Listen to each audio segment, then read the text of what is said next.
Hi Chaitan గారు. Hello madam. Chaitan గారు, diabetic patients coconut water తీసుకోవచ్చా, తీసుకోకూడదా? కోకోనట్ వాటర్ లో ఏముంటది? ఏముంటది? కార్బోహైడ్రేట్ ఉంటది. ఉంటాయా కార్బోహైడ్రేట్స్? కార్బోహైడ్రేటే ఉంటది ఎక్కువ. అయితే అందరూ డయాబెటిక్ పేషెంట్స్ కి ఏమని భయం ఉంటది అంటే, అరే ఇది తాగితే నా షుగర్ లెవెల్లు బాగా పెరిగిపోతాయి అనేసి భయం ఉంటది. చాలా మంది డాక్టర్లు చెప్తారు, అరే తాగకండి కొబ్బరి బొండ అనేసి. కానీ దానికి ఒక రీజన్ ఉంటది. ఇప్పుడు పేషెంట్ వచ్చి మనకు అడుగుతారు, ఇప్పుడు మన దగ్గర వస్తారు కదా, డయాబెటీస్ పూర్తిగా తగ్గుతుంది అనేసి హోమియోపతికి వస్తారు కదా, సార్ మేము స్వీట్ తినొచ్చా అనేసి అడుగుతారు. ఎప్పుడో ఒకసారి నెలలో ఒకసారి తినొచ్చు అనేసి చెప్పినాం అనుకోండి. కొందరు ఏం చేస్తారు, అరే డాక్టర్ చెప్పిండు కదా తినమని, చలో నడు రోజు తిందాం అనేసి అట్లా అయిపోతుంది వాళ్ళకి అలవాటు. అయితే ఏంటంటే ఇక్కడ మొత్తం గేమ్ గ్లైసిమిక్ ఇండెక్స్ ది ఉంటది. రైస్ తింటామా, రైస్ ది గ్లైసిమిక్ ఇండెక్స్ ఎంత ఉంటది? 80 వరకు ఉంటది. జొన్న రొట్టె గ్లైసిమిక్ ఇండెక్స్ ఎంత ఉంటది? 60 నుంచి 50 వరకు ఉంటది. మళ్ళా దాని తర్వాత రాగి సంగటి, జొన్నల గట్క, దీని గ్లైసిమిక్ ఇండెక్స్ కూడా 50 నుంచి 60 వరకు ఉంటది. పర్ డే మనిషికి ఎంత అవసరం అండి? గ్లైసిమిక్ ఇండెక్స్ కి ఒక రోజుకి అవసరం అని ఉండదు. గ్లైసిమిక్ ఇండెక్స్ అంటే ఏంటిది అంటే, మనం తిన్న తర్వాత మన గ్లూకోజ్ స్పైక్ ఎంత తొందరగా వస్తుంది. ఫర్ ఎగ్జాంపుల్ గులాబ్ జామున్ ఉంది, ఒక 5-6 తినేసిర్రు అనుకోండి, ఫట్ అనేసి పైకి పోతుంది గ్లూకోజ్ లెవెల్. ఎందుకంటే దాని గ్లైసిమిక్ ఇండెక్స్ ఎక్కువ ఉంటది. కానీ ఏందంటే ఇక్కడ కథ, కొబ్బరి బొండాది గ్లైసిమిక్ ఇండెక్స్ 54 నుంచి 60 వరకు ఉంటది. అంటే ఏంది, మనం ఉండి తింటాం కదా రైస్, దానికన్నా తక్కువ. ఎంత తక్కువ? ఒక 20 నుంచి 30 యూనిట్లు తక్కువ. అయితే ఏందంటే బై ఛాన్స్ మీకు కొబ్బరి బొండ చాలా ఇష్టం ఉంది అంటే మీరు తీసుకోవచ్చు. కానీ ఇప్పుడు నేను తీసుకోవచ్చు అంటే 1/2 లీటర్ 1 లీటర్లు తాగొద్దు. దానికి కొన్ని టర్మ్స్ అండ్ కండిషన్స్ ఉన్నాయి. అంటే ఏంది, ఇప్పుడు మ్యూచువల్ ఫండ్ కొంటారు చాలా మంది, mutual fund subjected to market risk, read terms and conditions carefully అనేసి ఇస్తారు కదా, అట్లనే దీనికి కూడా టర్మ్స్ అండ్ కండిషన్స్ ఉంటాయి. ఏంది అవి? ఈ మధ్య ఎట్లా అయిపోయింది అంటే, ఏది చూసినా డబ్బాలో వస్తుంది. డబ్బా పాలు, డబ్బా జ్యూసు అట్లా వస్తున్నాయి కదా. సూపర్ మార్కెట్ లో షాపింగ్ చేయడం చాలా మందికి ఇష్టం ఉంటది. అరే పోయి జస్ట్ ఇట్లా తిరిగేసి వద్దాం అనేసి పోయి 7-8 వేలు ఖర్చు పెట్టి వస్తారు, అవునా కదా? అయితే అక్కడ కూడా డబ్బాల్లో కోకోనట్ వాటర్ అమ్ముతుండ్రు. అవి తాగొద్దు. ఎందుకు తాగొద్దు? అవి ప్రాసెస్డ్ ఫుడ్ ఎప్పుడు తినొద్దు, తాగొద్దు. అవి జ్యూసెస్ అయినా కోకోనట్ వాటర్ అయినా ఏమున్నా, మీరు జ్యూసెస్ అన్నా నాకు ఒకటి గుర్తొచ్చింది. నేను ఒకసారి క్రేన్బెర్రీ జ్యూస్ అనేసి తెప్పించిన, ఒక ఫలానా కంపెనీది ఉండే, 100 రూపాయలు లీటర్ ఉండే, తెప్పించిన. పెద్ద కంపెనీ, మళ్ళా దాని మీద రాసి ఉంది క్రేన్బెర్రీ జ్యూస్ అనేసి. వెనకాల తిప్పి చూస్తే, అరే 100 రూపాయలకి ఎట్లా ఇస్తుందని ఎవరికన్నా డౌట్ వస్తుంది కదా. క్రేన్బెర్రీనే 500-600 ఉంటది కిలో. వెనకాల తిప్పి చూస్తే దాంట్లో 1% క్రేన్బెర్రీ ఉంది, మిగతాదంతా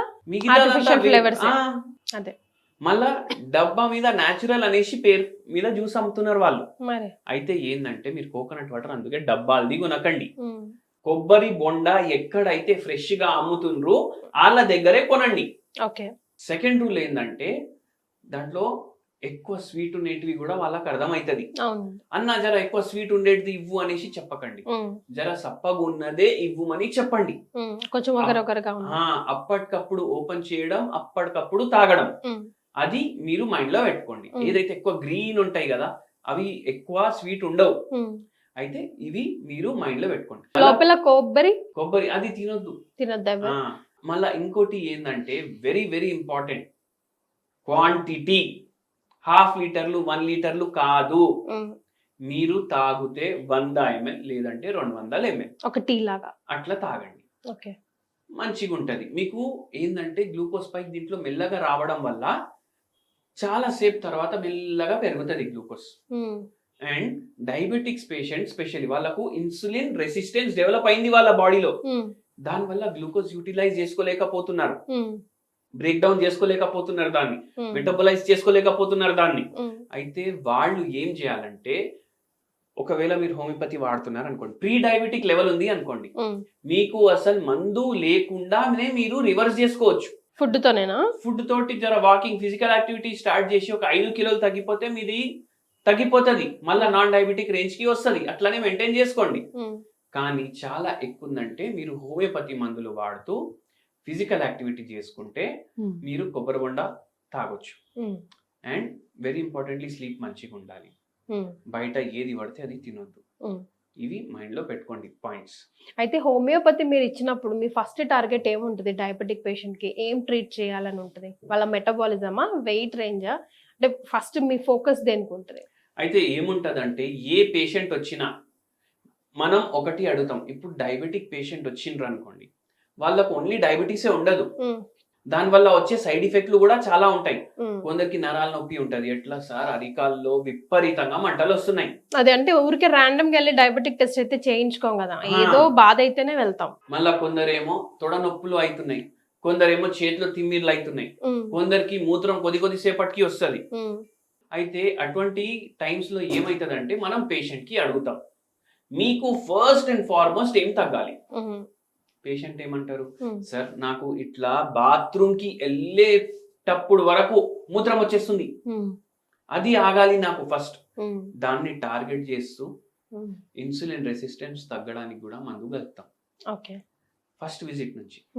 మళ్ళా కొందరు ఏమంటారు, నాకు తిమ్మిర్లు ఘోరంగా ఉన్నాయి, ఇవి తగ్గాలి నాకు ఫస్ట్ అంటే దాన్ని ఫస్ట్ టార్గెట్ చేస్తూ సైమల్టేనియస్లీ ఇన్సులిన్ రెసిస్టెన్స్ మీద ఫోకస్ పెడతాం. మెల్లమెల్లగా ఎవ్రీ 4 months కి HbA1c చేపిస్తాం, ఫాస్టింగ్ చేపిస్తాం, పోస్ట్లను చేపిస్తాం. దాన్ని బట్టి ఎన్ని రోజుల్లో తగ్గుతుంది మనకు అర్థమవుతుంది. పేషెంట్ మనం చెప్పింది అన్ని ఫాలో చేస్తున్నారా లేదా అర్థమవుతుంది. అట్లా దాన్ని బట్టి మనం ట్రీట్మెంట్ ఇస్తాం. సో ఓవరాల్ గా డయాబెటిక్ పేషెంట్స్ కోకోనట్ జ్యూస్ తాగొచ్చు, బట్ లిమిటెడ్ గా. Thank you so much for joining us.